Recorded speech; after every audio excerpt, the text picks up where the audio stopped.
Pernikahan tanpa cinta gadis desa. Bab 146. Wajah cemberut Kiara membuat banyak orang memperhatikannya. Para rekan kerja menatap Kiara dalam kebingungan saat wanita itu melintasi mereka tanpa membalas sapaan. Begitu pula saat Kiara menaiki lift. Lah hanya menyendiri di pojokan, menggerutu sambil mencibir samba. Suasana hatinya memburuk dan jelas sekali jika sedang bermuram durja. Namun, reaksi Cici membuat Kiara serba salah. Ibunya dan Cahya sudah menantikan persatuan keluarga mereka sejak lama.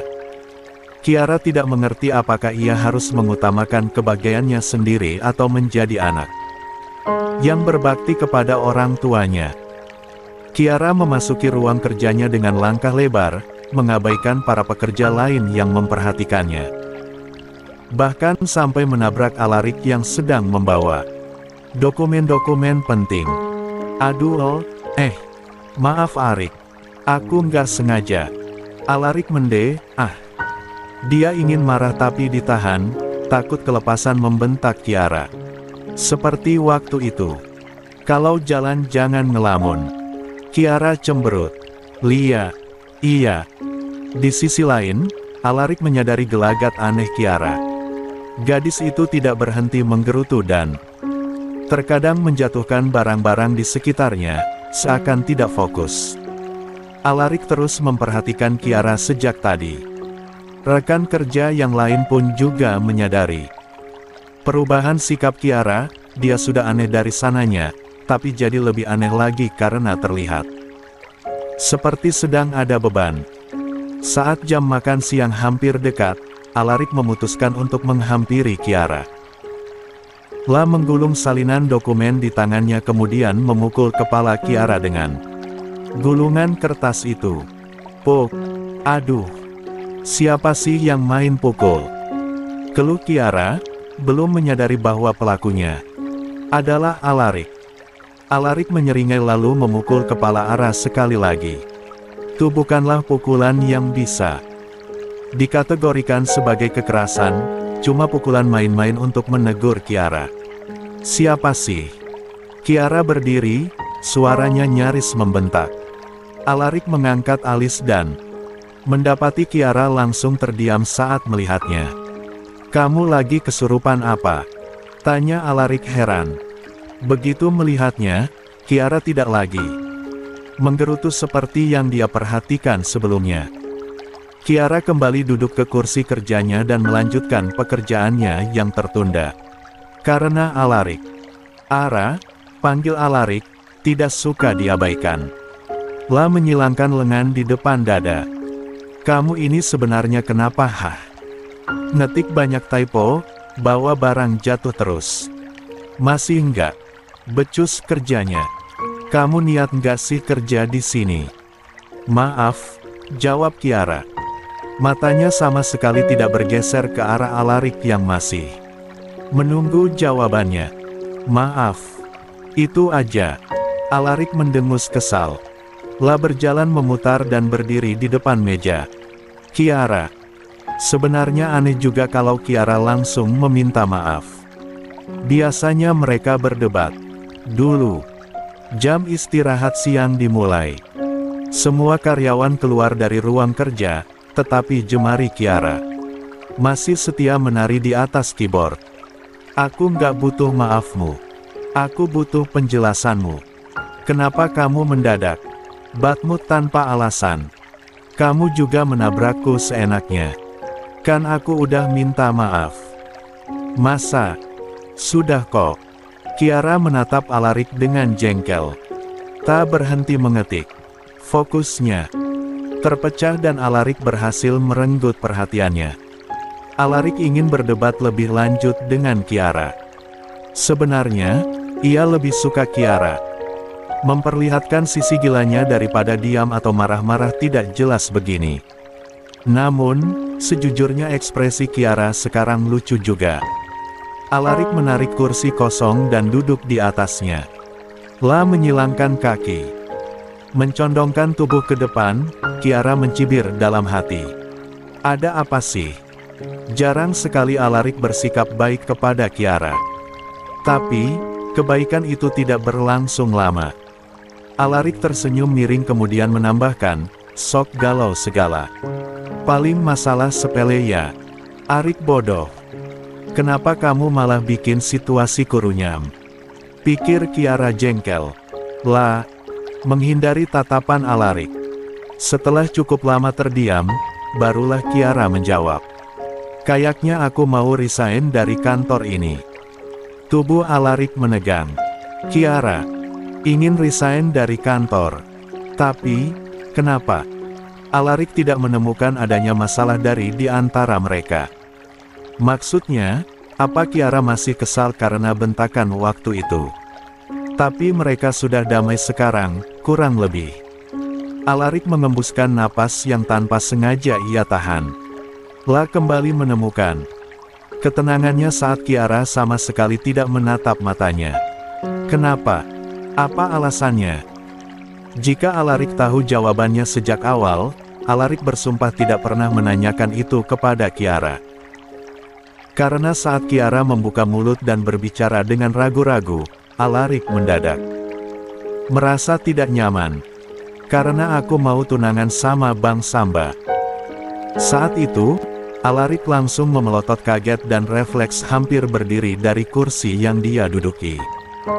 Hah? Alarik membeku. Dia masih tidak percaya dengan apa yang baru saja didengarnya dari Kiara. Samba dan Kiara akan bertunangan.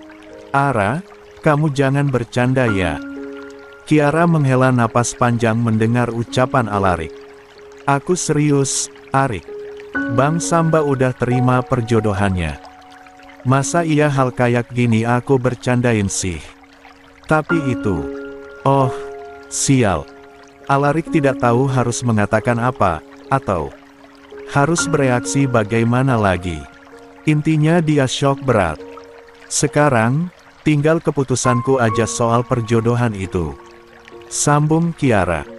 Kalau begitu kamu harus nolak perjodohan itu, sahut Alarik tiba-tiba. Kiara mengernyit. Hah? Kenapa gitu? Kan kamu sendiri yang bilang gak suka sama Samba. Kenapa juga harus diterima? Kiara merengut. Mana ada aku bilang gak suka. Aku kan cuma bilang belum cinta, tapi bukan berarti nggak bisa. Kan? Telapak tangan Alarik mengepal. Kenapa jadi pelin-pelan begitu sih? Enggak lah. Kamu aja yang salah paham sama ucapanku. Aku bilang belum jatuh cinta sama Bang Samba karena emang udah nyaman aja sebagai kakak adik. Tapi intinya nyaman satu sama lain, kan? Aku nyaman sama Bang Samba, dan kalau memang kami harus bersama sebagai pasangan nantinya. Kurasa mudah saja mengubah rasa nyaman itu menjadi cinta. Kamu. Ara tidak mendengarkan ucapan Alarik berikutnya. Dia kesal dan langsung pergi dari ruangan itu untuk ke toilet. Ara, panggil Alarik. Sayangnya, Kiara sudah jauh meninggalkannya. Alarik menggertakkan gigi-giginya. Kenapa jadi begini sih? Jauh dari jelita kenapa Samba malah deketin Ara, dan bukan deketin Bunga. Rencananya gagal, dan bukan hanya itu saja, malah semakin rumit. Alarik langsung menggeleng kencang. Ini nggak bisa dibiarkan. Aku nggak mau Bunga patah hati, tapi gimana caranya? Masa aku harus deketin Ara supaya dia nggak tunangan sama Samba? Yang benar ajalah, sama cewek gila. Itu. Alarik mengusap wajahnya. Dia dilema berat. Rasanya, kemanapun Alarik mengambil langkah ujung-ujungnya akan gagal juga.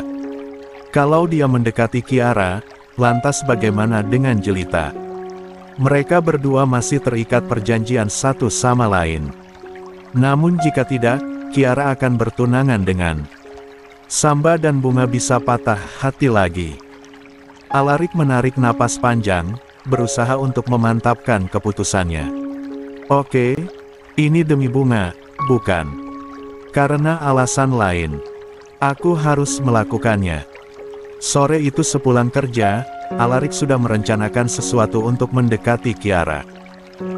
Intinya, dia harus membuat Kiara membatalkan perjodohannya dengan Samba. Cukup lama Alaric berpikir dan menimbang. Nimbang apakah caranya ini sudah tepat. Bagaimanapun, ini adalah cara yang spontan. Alaric tidak punya banyak waktu untuk berpikir lebih lanjut. Atau semuanya akan terlambat. Cek, persetanlah dengan cara benar dan salah. Aku enggak. Boleh biarin bunga patah hati. Maka setelah meyakinkan dirinya sendiri, Alaric langsung mencari nomor Kiara dan ponselnya dan menghubungi gadis itu. Beberapa detik kemudian, panggilannya diterima oleh Kiara. Halo. Hei, kamu ada waktu nggak entar malam? Tanya Alaric langsung pada intinya. Dia tidak bisa berbasa-basi dalam hal ini. Masalahnya, hanya untuk memutuskan mengajak Kiara pergi berdua saja dia harus berpikir lama sekali. Sementara itu di seberang panggilan, Kiara mengernyit heran. Dia bertanya-tanya, mengapa pula Alaric tiba-tiba menanyakan waktu kepadanya. Kenapa emangnya? Tanya Kiara. Aku mau ajak kamu nonton nanti malam. Ara yang mendengar ajakan itu spontan kaget. Halo, ini beneran Arik, kan? Alaric mendengkus. Memangnya siapa lagi? Kamu lupa suaraku atau bagaimana? Bukan gitu, kaget aja seorang Arik yang suka ngomel-ngomel ke aku tiba-tiba ngajakin nonton. Kenapa? Tiba-tiba ngajak nonton? Kamu demam atau gimana? Alaric mendesah. Susah memang bicara dengan cewek gila macam Kiara. Dia tidak tahu saja Alaric harus menyiapkan hatinya sejak beberapa jam lalu hanya untuk mengajak Kiara menonton. Kalau bukan karena tidak mau bunga patah hati, Alaric juga tidak akan melakukan ini. Ya mau aja. Jadi gimana? Mau, kan? Tanya Alaric lagi. Nada suaranya terkesan memaksa. Kiara membatin di seberang panggilan. Aneh banget. Lagi kesambet apa si Arik ini? Namun, berhubung yang mengajak adalah Alaric, Kiara jelas mau-mau saja. Oke, boleh deh. Sip, nanti malam aku jemput ke rumahmu. Kiara kaget. Serius? Memang kenapa sih? Dari tadi nanya mulu. Ya nanya doang apa salahnya, Rick? Ya gitulah pokoknya. Aku jemput jam 7 malam. Kiara mengiyakan. Panggilan mereka kemudian diakhiri. Di kamarnya, Kiara benar-benar bingung. Jujur, dia senang mendapat ajakan nonton bersama Alaric. Kapan lagi Alaric mau nonton berdua dengannya? Namun, Kiara juga bingung mengapa pria itu mendadak mengajaknya. Selain itu, Kiara juga merasa kurang nyaman karena dia akan bertunangan dengan Samba. Apakah ini benar-benar tidak masalah? Malamnya, Kiara segera bersiap-siap sebelum jam 7 malam. Alaric sudah mengirimkan pesan padanya tadi kalau dia sebentar lagi akan berangkat ke rumahnya. Gini udah cantik kali ya, gumam Kiara. Saat itu, tiba-tiba Cici masuk ke kamar Kiara dan mengernyit saat melihat puterinya tengah berdandan di depan cermin rias. Loh, kamu mau kemana Ara? Tanya Cici. Kiara menoleh. Mau keluar, Ma. Sama Arik. Ekspresi Cici langsung kelihatan tidak enak. Ngapain? Keluar malam-malam sama laki-laki? Urusan kerjaan aja, Ma, jawab Kiara beralibi. Sebenarnya Kiara lumayan peka melihat ekspresi mamanya, dan kalau dia jujur keluar bersama Alaric untuk nonton, sudah pasti akan langsung dilarang. Cici memperhatikan penampilan Kiara. Celana jeans longgar, crop top berwarna krem yang ditutup dengan blazer panjang, dan rambutnya yang hanya diikat ponytail biasa. Jauh Sekali dari kesan formal urusan pekerjaan. Malah lumayan seksi. Kok pakaiannya kayak gitu? Masa urusan pekerjaan pakai crop top? Perutmu kelihatan itu. Kiara berdeham pelan. Kan udah ditutup blazer, Ma. Lagian emang kliennya nyantai kok. Cici mengernyit. Pandangannya masih skeptis. Ketika dia mau membuka mulut lagi, sudah terdengar suara klakson. Mobil di depan rumah. Nah, itu Arik udah datang. Aku berangkat dulu ya, Ma. Kiara mencium tangan mamanya. Oh iya, Papa belum pulang. Masih ada urusan katanya jadi pulang telat. Kiara mengangguk. Oke deh, aku berangkat dulu kalau gitu. Cici menyusul anaknya keluar. Alarik sempat menyapa Cici sekilas lalu kemudian segera pergi. Cici menghela napas panjang. Mereka itu beneran mau ngurus kerjaan, kan? Gumamnya khawatir. Bukan apa-apa sebenarnya. Masalahnya, Cici sudah tahu kalau Alarik telah memiliki calon istri aktris bernama Jelita itu. Konferensi pers waktu itu sudah viral kemana-mana, dan jelas Cici yang selalu update sosial media mengetahui tentang konferensi persnya. Cici hanya khawatir kalau Kiara kena masalah gara-gara bersama Alarik. Cici hanya tidak mau anaknya nanti dituduh pelakor atau menggoda calon suami orang lain. Mobil yang dikendarai Alarik akhirnya berbelok ke pusat perbelanjaan paling besar di sana. Sepanjang jalan, tidak banyak pembicaraan di antara Kiara dan Alarik.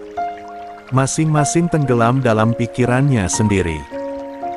Kiara masih bingung Alarik demam apa sampai kepikiran mengajaknya menonton berdua, dan Alarik sendiri juga sedang gundah karena tidak tahu harus melakukan apa selama mereka jalan nanti.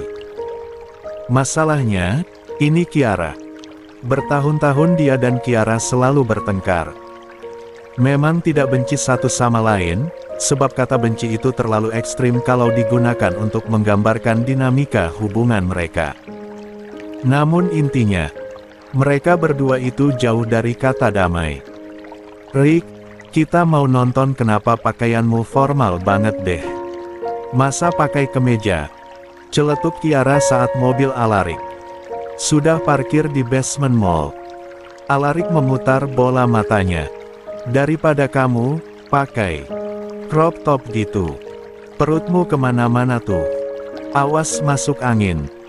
Kiara malah senyum-senyum dengan percaya diri. Mereka turun dari mobil dan Kiara langsung memutar tubuhnya. Tapi seksi, kan? Kata gadis itu. Alarik memalingkan wajahnya. Dari dulu Kiara memang selalu memakai pakaian yang modis dan lumayan terbuka. Namun, kenapa Alarik baru kepikiran sekarang kalau Kiara itu? Alarik segera menggeleng. Gestur itu ditangkap oleh penglihatan Kiara. Kenapa, Rick? Pusing? Enggak kok. Udah yuk. Mereka akhirnya masuk ke mall. Alarik membuka ponselnya dan menunjukkan tiket nonton yang sudah dia pesan duluan. Aku udah pesan tiketnya. Nggak tahu sih kamu suka filmnya apa enggak, tapi ini yang paling rame sekarang. Kiara menempeli Alarik untuk melihat film yang tiketnya sudah dipesan secara online oleh Alarik. Suka kok, suka. Aku nonton berbagai genre, enggak pilih-pilih. Kecuali. Kiara menyeringai nakal. Kepo ya. Mau ngajakin aku nonton lain kali, kah? Alarik langsung memalingkan wajahnya. Lupakan saja. Dia berjalan lebih cepat meninggalkan Kiara yang berlari-lari. Mengejarnya sembari tertawa geli. Rick, Arik, jangan cepet-cepetlah. Makanya punya kaki itu yang panjang, sahut Alarik. Kiara mengerucutkan bibirnya. Enggak mau. Kayak tiang. Bagusan kayak aku, imut-imut menggemaskan. Siapa yang bilang kamu imut? Udah katarak kali. Matanya. Kiara memukul lengan Alarik. Enak aja. Dulu di kampus banyak yang nyebut aku cute, like a cinnamon roll, baby, cutie, dan semacamnya. Kalau nggak percaya tanya aja sama Bunga. Oh. Atau kamu tanya sama Alden. Saat nama itu disebut, entah mengapa Alarik kesal. Nggak kenal, nggak usah disebut.